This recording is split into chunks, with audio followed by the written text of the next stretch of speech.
Hozir TZT ilovasini qanday qilib yuklab olishni ko'rib chiqamiz. Play Marketga kiramiz. Qidiruv bo'limiga o'tib turib, tez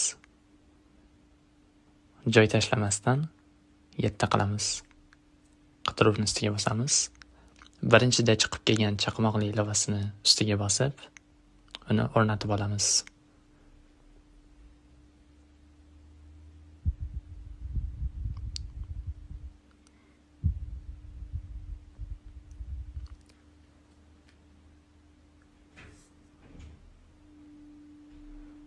Ilovani ochamiz.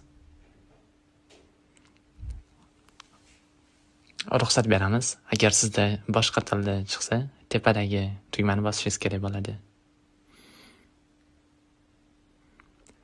Ro'yxatdan o'tish uchun TZT botni ochish tugmasini ustiga bosamiz.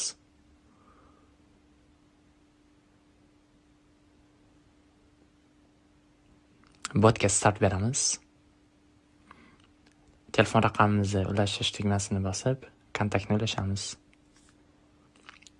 Bot bizga qaytargan kodni ustiga bir marta bosamiz. Nusxa olinadi va qaytib kelib TZT ilovasidagi ushbu joyga kiritamiz.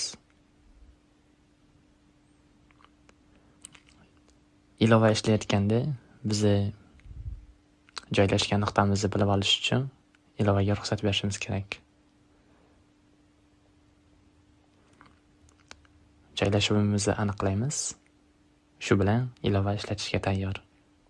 Bu yerda sizga yaqin turgan bo'sh TZT haydovchilarini ko'rib turishingiz mumkin. Taksi chaqirish uchun atiga ikkita tugma bosilishi yetadi. Taksi chaqirish, telefon raqamingiz necha kishi, bitta tekshirib olasizda va chaqirish. Shu bilan haydovchi topildi va siz tomonga kelishni boshlaydi.